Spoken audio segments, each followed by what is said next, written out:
Hello guys, welcome to my channel. Today I'm going to see a new chapter, The Cop and the Anthem by Henry. Soapy moved restlessly on his seat in Madison Square. There are certain signs to show that winter is. Soapy's spirit was proud if he went to any of these places.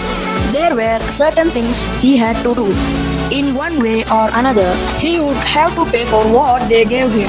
They would not ask him for money, but as Soapy put his foot inside the restaurant door, the head waiter saw his broken old shoes and the torn clothes that covered his legs. Strong and ready hands turned Soapy around and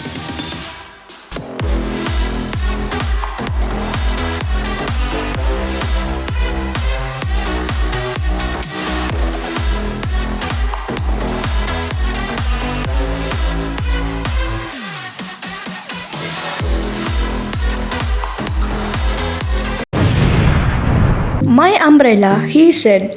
"Oh, is it?" said Soapy. "Why don't you call a cop?" "I took it. Your umbrella. Why don't you call a cop?" "There is one standing at the corner." The man walked more slowly. Soapy did the same, but he had feeling that he was going to fall again. The cop looked at the two men. "I said, umbrella man, that is, you know who.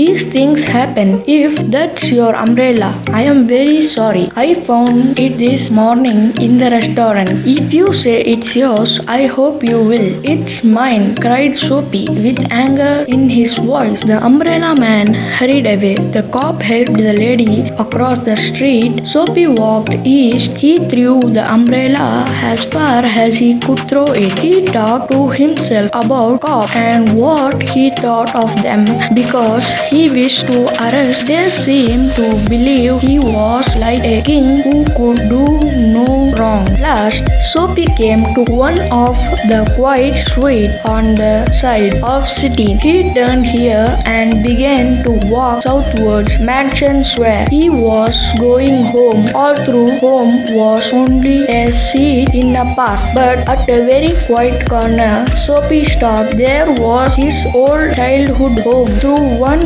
window, he could see a soft light shining. That had been his living room, where he had spent many happy, peaceful moments. Sweet music came to Soapy's ear and seemed to hold him there. The moon was above, peaceful and bright. There were few people passing. He could hear birds high above him, and the music that came from the room held Soapy there, for he had known it well. In those days, his life contained such things as mothers and flowers and high hopes and friends, clean thoughts and clean clothes. There was sudden and wonderful change in his soul. He saw with deep fear how he had fallen. It was his worthless days, his wrong desires, his dead hope, and the lost power of his mind. And also, in a moment, his heart answered this change in his soul. He would fight to change his life. He would pull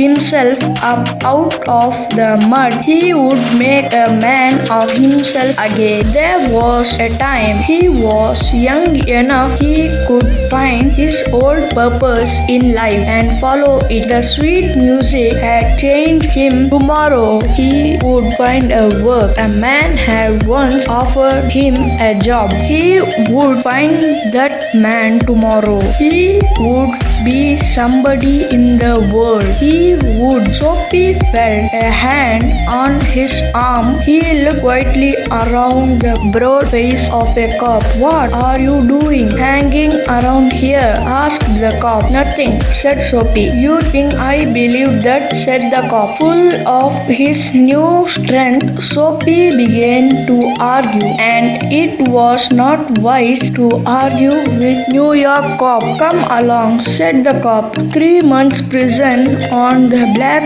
Wells Island," said the judge to Soapy's next morning.